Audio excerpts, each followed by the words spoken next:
Cardiac ஸ்பெஷாலிட்டியை பொறுத்த வரைக்கும் நிறைய பேருக்கு வந்து செகண்ட் லைஃப் கொடுத்துருக்கும். ஸோ ஆல்மோஸ்ட் அவங்க டெத்தை பார்த்துட்டு வெளியில் வந்துருப்பாங்க. எல்லாம் ஒரு சிம்டமை வச்சு நம்ம போகிறது கிடையாது. அசோசியேட்டட் சிம்டமும் அந்த சர்க்கம்ஸ்டான்ஸையும் பார்த்து ப்ளஸ் அவங்களுக்கு பேக்ரவுண்ட் ஹிஸ்ட்ரி.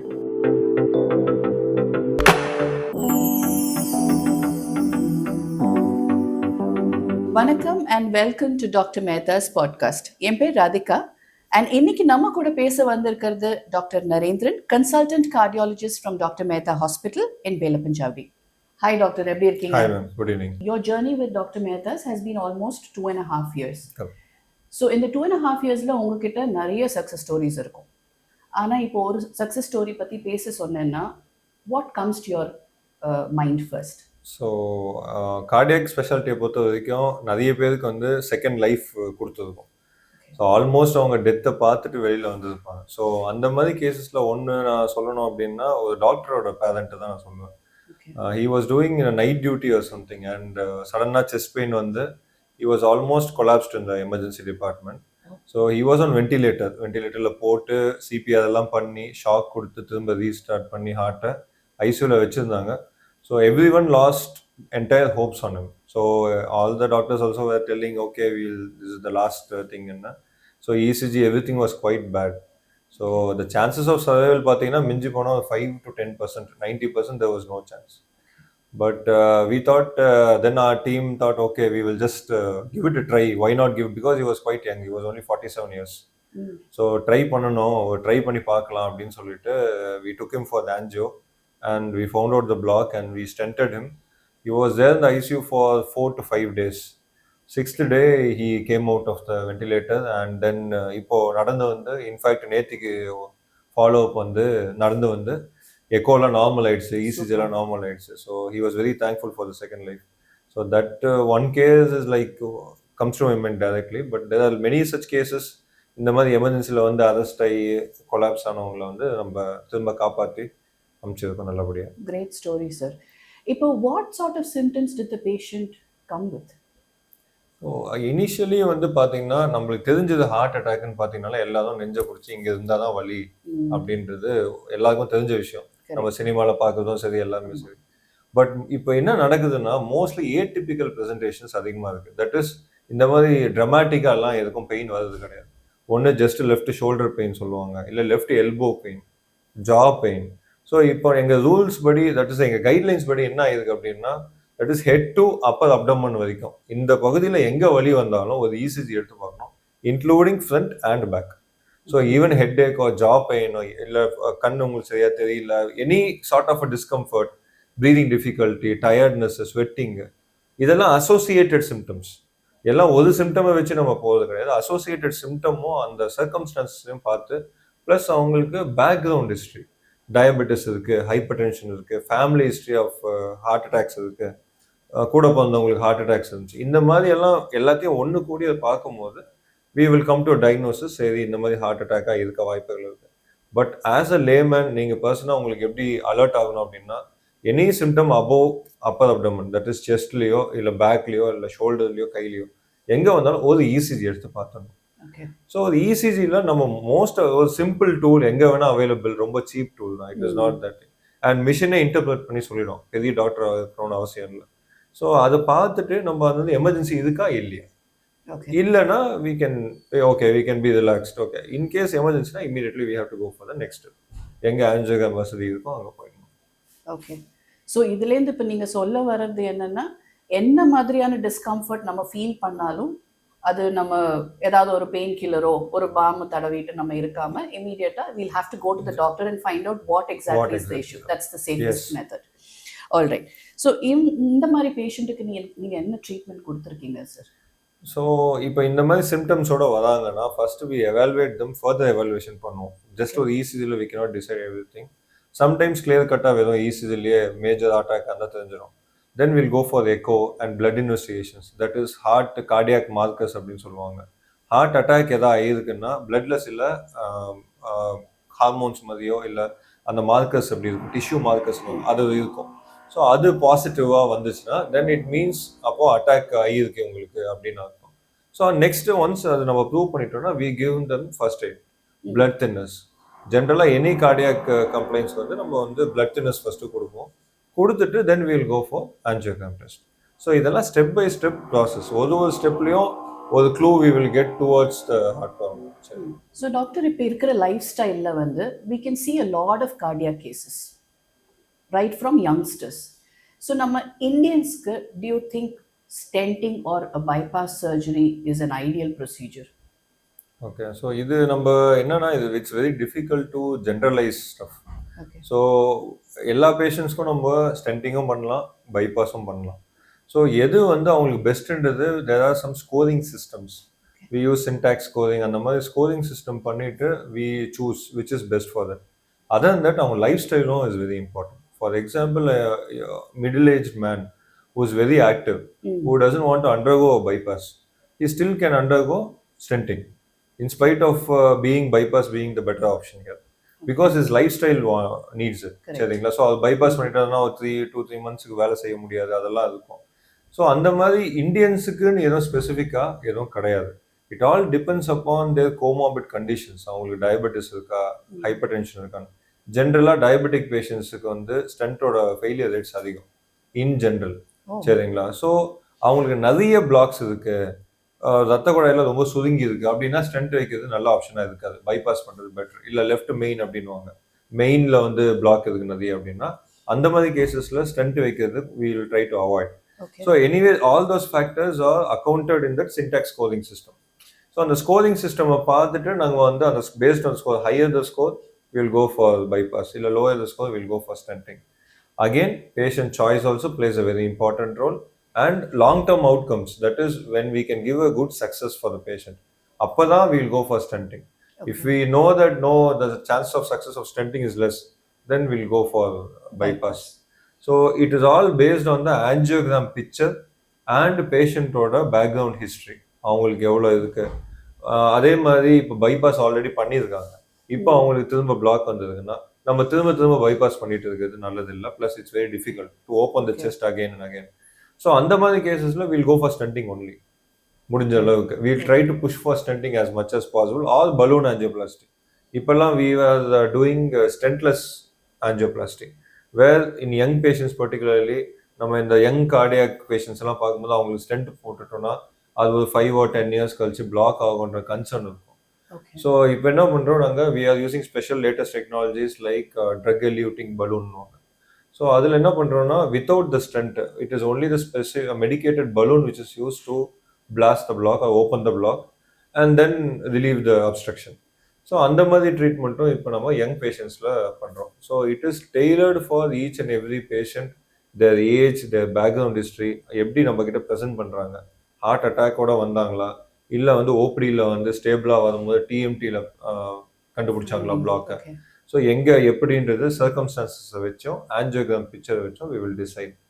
ஸோ ஜென்ரலைஸாக பண்ணுறது கஷ்டம், பட் இன் ஜென்ரல் இன் லேமேனுக்கு புரியுற மாதிரி சொல்லணும் அப்படின்னா நிறைய பிளாக்ஸ் இருக்கு, 7-8 ஸ்டென்ட் வைக்கிற மாதிரி இருக்குன்னா it is go for bypass. Stent அவ்வளோத்தான ஸ்டென்ட் வைக்கிறதுலாம் நல்லது இல்லை. Again this is very generalised thing, it's not, but still we have to say something to this. Okay. So இப்போ நீங்கள் சொன்னீங்க டாக்டர், பைபாஸ் ஒரு வாட்டி பண்ணி முடிச்சிட்டோம்னா it is better to go for stenting. அந்த மாதிரி பண்ணும்போது what is the success rate? So once bypass பண்ணிட்டானாலே அந்த பிளாக்ஸோட தன்மைகள்லாம் டோட்டலாக மாறிடும். சரிங்களா? It means it will become more titre and calcium deposition அதெல்லாம் அதிகமாகிடும். ஸோ பைபாஸ் பண்ணதுக்கு அப்புறம் டேப்லெட்ஸ் ஒழுங்காக சாப்பிடல, இல்லை சுகரை சரியாக கண்ட்ரோல் பண்ணலன்னா நெக்ஸ்ட் அந்த பைபாஸும் ஃபெயில் ஆகும். அண்ட் எக்ஸிஸ்டிங் நம்மளோட நேட்டிவ் பிளட் வெசல்ஸ்னு சொல்லுவாங்க, எதை பைபாஸ் பண்ணி வச்சாங்களோ அதுவும் ரொம்ப மோசமாயிடும். ஸோ நம்மளுக்கு scope of doing anything is very very less. அங்கே ஏரியாவே இருக்காது டு பிளே அரவுண்ட். ஸோ அந்த மாதிரி பட்சத்தில் we have to go for ஸ்டென்டிங்னாலும் it will be very complex stenting only. It will not be a simple stenting and the success rates will be lesser than the usual. Okay. Usually failure rates is around 5 to 10% in general, but again depends upon the type of block, எத்தனை block அதெல்லாம் வச்சு. So முடிஞ்ச அளவுக்கு will go for stenting, or balloon. நான் சொன்ன மாதிரி bypass இதுவும் பண்ண முடியாத இடத்துல rebypass, that is second time பைபாஸும் பண்ணியிருக்கோம். ஸோ அதெல்லாம் வந்து very rare cases. Usually we end up putting a stent or the balloon in cases of bypass failure. Again other மெடிகேஷன்ஸும் பார்க்கணும். அவங்களுக்கு சுகர் இருக்குது, அன்கண்ட்ரோல்டாக இருக்குது, பிபி அன்கண்ட்ரோல் ஆகுனா அதெல்லாம் we have to take care more, அது மாதிரி strictly. So you also mentioned, doctor, that stenting procedure failure rates வந்து கொஞ்சம் ஹையாவே இருக்குன்னு. அது இது இல்லை, நம்ம டயபெட்டிஸ் பேஷண்ட்ஸ். ஓகே. ஸோ அந்த மாதிரி இருக்கிற பேஷண்ட்ஸ்ல ஸோ நிறைய பிளாக்ஸ் இருக்குது அவங்களுக்கு. ப்ளஸ் அந்த பிளட் வெசல்ஸே வந்து ஒரு இடத்துல 2 இடத்துல இல்லாமல் முழு ரத்த குழாயும் அஃபெக்டடாக இருக்கும் போது ஸ்டென்டிங் வச்சாலும் சில டைம்ஸ் வந்து ரொம்ப சீக்கிரம் ஃபெயில் ஆக வாய்ப்புகள் இருக்கும். ஃபார் எக்ஸாம்பிள், இப்போ ஒரு பேஷண்ட் வந்து அன்கண்ட்ரோல்டு டயபெட்டிஸ் இருக்கு, அவங்களுக்கு வந்து இந்த மாதிரி பிளாக்ஸ் நம்ம கண்டுபிடிக்கிறோம், ஸ்டண்ட் வைக்கிறோம். அதுக்கப்புறம் டயபெட்டிஸை ப்ராப்பராக கண்ட்ரோல் பண்ணாங்கன்னா ஸ்டண்டோட சக்ஸஸ் ரேட் அதிகமாகும். அதுக்கப்புறமும் அவங்க அதையே கண்டினியூ பண்ணாங்கன்னா ஃபெயிலியர் ரேட்ஸ் ரொம்ப அதிகமாகிடும். ஸோ அந்த ஃபர்ஸ்ட் வந்ததுக்கான அந்த ரூட் காஸை நம்ம வந்து அட்ரஸ் பண்ணாமல் வெறும் ஸ்டென்ட் வச்சாச்சு முடிஞ்சாச்சு நம்ம treatment நினச்சோம்னா we will end up having a stent failure very soon. And okay. So all right. So you also mentioned about lifestyle. இப்ப இருக்கிற diet and lifestyle பாத்தீங்கன்னா, even if we bring food from home, if somebody said let's go to a fast food joint, we would be very excited about it. So அந்த மாதிரி பண்ணும்போது do you think diet and lifestyle plays a major role in preventing heart blockages? So இப்போ நம்ம incidents of ஜென்ரலாக பார்த்தீங்கன்னாலே younger heart attacks ரொம்ப அதிகமாகிடுச்சு. Correct. One thing it can be attributed to கொரோனாக்கு அப்புறம் அதிகமாச்சு, அது ஒரு ஃபீல்ட் ஆஃப் தாட்ஸ் இருந்தாலும் lifestyle has become very very poor. Physical exertion ஒரு ஆஸ்பெக்டே இல்லாமல் போயிடுச்சு. அது என்ன ஒரு லக்ஸுரி, என்ன சொல்றது, ஃபிசிக்கலாக எக்ஸர்ட் பண்ணாலே தப்புன்ற மாதிரி ஆயிடுச்சு, வேர்த்தாலே தப்புன்ற மாதிரி ஆயிடுச்சு. ஸோ அந்த மாதிரி லைஃப் ஸ்டைல் நம்ம போகும்போது நம்மளோட பேட் கொலஸ்ட்ரால்ஸ் எல்லாம் ரொம்ப ஹை ஆகிடும், குட் கொலஸ்ட்ரால்ஸ் கம்மி ஆகிடும், ஃபிசிக்கல் எக்ஸர்ஷனில் இன்சுலின் ரெசிஸ்டன்ஸ் அதிகமாகிடும். ஸோ இந்த மாதிரி ஆகும்போது பிளட் வெசலில் ஃபேட் டெபாசிஷன் ஃபாஸ்ட்டாக ஆரம்பிக்கும். கூட நம்ம டயட், தட் இஸ் நான் சொல்கிறது வெறும் ஃபிசிக்கல் எக்ஸர்சைஸ் இல்லைனாலே இவ்வளோ ப்ராப்ளம்ஸ். கூட டயட் வந்து இந்த மாதிரி processed food, readymade foods and ready to cook, அதுக்கப்புறம் நிறைய டிரான்ஸ் ஃபேட் இருக்க ஃபுட், பாம் ஆயில் வச்சு நிறைய பண்ணுறது, டால்டா, இந்த மாதிரி வெளியில் என்ன ஆயில் யூஸ் பண்ணுறாங்க, ரீயூஸ் பண்ணுறாங்க, அது எதுவுமே தெரியாது நம்மளுக்கு. பட் அப்போதைக்கு சாப்பிட்றோம். But it will definitely have a huge impact on the blood vessels and the body as such. இதை ஹார்ட்டை மட்டும் அஃபெக்ட் பண்ணணும்னு அவசியம் இல்லை. நம்ம ரத்த குழாய் எங்கே இருந்தாலும், காலில் இருக்க ரத்த குழாயெல்லாம் பிளாக் ஆகலாம், கிட்னிக்கு போகிற ரத்த குழாய் பிளாக் ஆகலாம், மெயினாக கண் அண்ட் பிரெயின் ஸ்ட்ரோக் வர வாய்ப்புகள் இருக்கலாம். ஸோ இந்த மாதிரி வந்து life style is a very very important role when it comes to younger patients ending up having heart problems and other things. அதே மாதிரி இந்த லைஃப் ஸ்டைல் இருக்கும்போது ரிஸ்க் ஃபேக்டர்ஸும் அதிகமாகுது, டயபெட்டிஸ், ஹைப்பர்டென்ஷன், இதெல்லாம் சான்சஸ் வந்து ரொம்ப அதிகமாகிட்டே போகுது, which again places a foundation for heart attacks and stroke. So நம்ம வந்து ஃபர்ஸ்ட்லேயே ரூட் காஸே நம்ம அட்ரஸ் பண்ணிட்டோம்னா ஒரு 45 minutes of good physical activity and good lifestyle, try to avoid as much as possible, control your mouth, அவ்வளவுதான் சொல்ல முடியும். So your treatment starts with you actually. So அது நம்ம பண்ணிட்டோம்னா கொஞ்சம் பெட்டரா இருக்கும். The chances of preventing heart problems are higher. Okay. இப்போ நீங்க சொன்னதுல வச்சு it's like a wake up call for all of us. நம்ம சாப்பிட்ற உணவு, நம்ம டெய்லி எக்ஸசைஸ் பண்றது, it all has to become part and parcel of our daily regimen. Doctor, இப்போ வந்து Dr. Mehta's, what are the latest cardiology technologies that's available? So latest technologies in நம்ம intervention cardiology அப்படின்னு நீங்கள் மேத்தால பார்த்தீங்கன்னா, இப்போ we are using intravascular ultrasound and OCT அப்படின்லாம் சொல்லுவாங்க. அதெல்லாம் என்ன அப்படின்னு கேட்டிங்கன்னா, during angioplasty, the size of the stent and the diameter, the length of the stent and all is decided by visual aspects. முன்னாடி இப்போ வந்து we are using intravascular ultrasound where we are putting the camera or the ultrasound probe into the blood vessel. அந்த ரத்த குழாய்க்குள்ளேயே போய் பார்த்துட்டு அது துல்லியமா என்னென்ன சைஸ் இருக்கு, எங்க ஸ்டென்ட் லேண்ட் பண்ணலாம், எவ்வளவு லென்த்துக்கு போடலாம், இதெல்லாம் வந்து கிளியர் பிக்சர் நம்மளுக்கு கொடுக்குது. இதனால என்ன அட்வான்டேஜ் அப்படின்னு பார்த்தீங்கன்னா, longevity, that is long term outcomes are much better. So stent reblock ஆகுது, ஸ்டென்ட் ஃபெயிலியர் ஆகுது, இதெல்லாம் வந்து சான்சஸ் ரொம்ப ரொம்ப கம்மியாயிடுச்சு. ஸோ இன்ட்ராவாஸ்குலர் அல்ட்ராசவுண்டு, ஓசிடி, இந்த மாதிரி கேஜெட்ஸ் யூஸ் பண்ணி பெட்டர் ரிசல்ட்ஸ் கொடுக்க முடியுது அண்ட் காம்ப்ளிகேஷன்ஸை ப்ரிவென்ட் பண்ண முடியுது. ஸோ அண்ட் நெக்ஸ்ட் வந்து ரொட்டேஷனல் ஆர்த்தெக்டமி, ஆர்பிட்டல் ஆர்த்தெக்டமி, இதெல்லாம் வந்து என்ன ஆகும்னா கால்சியம் டெபாசிட் ஆன பிளாக்ஸ், தட் இஸ் சுண்ணாம்பு படிஞ்சிடும் அந்த கொழுப்பு மட்டும் இல்லாமல். ஸோ அந்த பிளாக்ஸ் எல்லாம் பலூனை வச்சு ஓப்பன் பண்ண முடியாது. ஸோ அந்த பட்சத்தில் we have to who ablation தெரப்பின்வாங்க. தட் இஸ் அந்த ரொட்டேஷனல் அப்ளேஷன் இதெல்லாம் என்ன பண்ணணும்னா அந்த பிளாக்கை வந்து it will shave through with diamond coated bulb மாதிரி இருக்கும். So it will shave through the block. முன்னாடிலாம் இதுக்கெல்லாம் பைபாஸ் தான் வழியே இல்லைன்னு சொல்லிட்டு இருந்தாங்க. But nowadays we are doing angioplasties for even these tough blocks. So இதெல்லாம் நாங்கள் யூஸ் பண்ணுற latest technologies. Okay doctor, angioplasty பற்றி ஏதாவது கொஞ்சம் பேசுங்களேன். ஸோ இன் ஜென்ரல் நம்ம ஆஞ்சியோபிளாஸ்டி பற்றி சொல்லணும்னா எதுக்கு நம்ம ஆஞ்சியோபிளாஸ்டி ஃபர்ஸ்ட் பண்ணணும் அப்படின்னு பார்த்தீங்கன்னா, நம்ம ஆஞ்சியோகிராம் பண்ணி பார்க்கும்போது டியூ டு வேரியஸ் ரீசன்ஸ், ஒன்று நீங்கள் ஹார்ட் அட்டாக்காக வந்திருக்கலாம், இல்லை நீங்கள் ட்ரெட்மில் டெஸ்ட்லையோ இல்லை வேற எங்கன்னா செஸ்ட் பெயின் இல்லை ப்ரீதிங் டிஃபிகல்ட்டின்னு வந்திருக்கலாம்.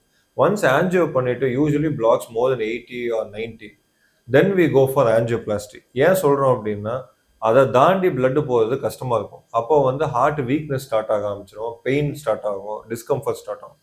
ஸோ அதை ரிலீஸ் பண்ணுறதுக்கு சிம்டமேட்டிக் பெனிஃபிட்டுக்காகவும் plus mortality benefit, that is long term அவங்களோட லாங்கிட்டிவிட்டிக்காகவும் நம்ம வந்து ஆஞ்சியோபிளாஸ்டி ஆஃபர் பண்ணுறோம். ஸோ இந்த ஆஞ்சியோபிளாஸ்டி எப்படி பண்ணுறாங்க அப்படின்னீங்கன்னா, அதே ஆஞ்சியோ மூலியமா எப்படி ஆஞ்சியோகிராம் பண்ணுமோ அதே கத்தீட்டர் மூலியமா போயிட்டு இதுக்கு வேற கத்தீட்டர்ஸ் யூஸ் பண்ணுவோம். வயதெல்லாம் பாஸ் பண்ணிட்டு அந்த அந்த பிளாக் வழியா பலூனை வச்சு we will first blast, that is we do angioplasty. So first we will, அது பிளாஸ்ட்னு சொல்லுவாங்க, but it is not the word to be used.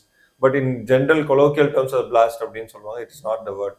So first வந்து ஒரு ப்ரீடெல்டேஷன், தட் இஸ் ஃபர்ஸ்ட் வந்து நம்ம அதை ஓப்பன் பண்ணிட்டு அதுக்கப்புறம் there is a pathway created. அந்த பாத்வே வழியா போய் ஸ்டண்ட் வச்சுட்டு we will expand the stent and so that இந்த மாதிரி பண்ணும்போது blood flow will be better to the tissues. So that உங்களுக்கு பெயின் வராது, ஹார்ட் ஃபெயிலியரில் போக மாட்டீங்க, உங்கள் லாங்கிட்டிவிட்டி பெட்டராக இருக்கும், you will not end up having a heart attacks. So generally ஆஞ்சியோபிளாஸ்டின்றது ஸ்டென்ட் வச்சு பண்ணுறது. பட் இப்போல்லாம் ஸ்டென்ட்லெஸ் ஆஞ்சியோபிளாஸ்டியும் பண்ண ஆரம்பிச்சிட்டோம். Without the stent we are using specialised balloons. So இந்த பலூன்ஸை யூஸ் பண்ணிட்டு we just put the balloon and pre medicated balloon வாங்க. ஸோ அந்த பலூன் மேலேயே மெடிசின்ஸ் இருக்கும். ஸோ அந்த மெடிசின்ஸை மட்டும் நம்ம அங்கே டெபாசிட் பண்ணிட்டு பலூன் எடுத்துகிட்டு வந்துடும். So patient will have a natural anatomy. எது மெட்டலோ இல்லை ஸ்டென்ட்டோ எதுவுமே உள்ள இருக்காது. It is like nothing has been done. So இதுவும் வந்து we are offering for certain subset of patients, not for everyone. For young patients usually having heart attacks. So இதுவும் ஆஃபர். ஓகே. ஸோ இந்த emergency angioplasty வந்து doctor மேத்தாஸில் வந்து 24/7 அவைலபிளா doctor? Yes ma'am, because கார்டியாக்ன்ற போது எப்போ வரும்னு யாருனாலையும் கணிக்க முடியாது. So we are totally equipped and 24/7 we are giving coverage. And any time cardiologist is there to attend the patients for any heart attack or any cardiac emergencies. So definitely Mehta is fully well equipped with the entire team who is always there within 5 to 10 minutes of the radius. So any call comes, we immediately attend and we take up at any time. For example, 2 o'clock, 3 o'clock கூட patients வந்தாங்கன்னா immediately we attend the patient and we take him for angiogram and angioplasty if necessary. Thank you so much doctor. Lot of valuable information ஆக்சுவலாக இன்னைக்கு நீங்கள் எங்களுக்கு எல்லாருக்குமே கொடுத்துருக்கீங்க. நேயர்களுக்கும் நிறைய வந்து இதை பற்றின டவுட்ஸ், சந்தேகங்கள் எல்லாம் இருந்திருக்கும், நிறைய வந்து கிளாரிஃபை பண்ணியிருக்கீங்க. அடுத்த பாட்காஸ்ட்டில் சந்திக்கும் வரைக்கும் this is Radhika signing off. Any cardiology emergencies, please don't fail to get in touch with the number at the bottom. Thank you.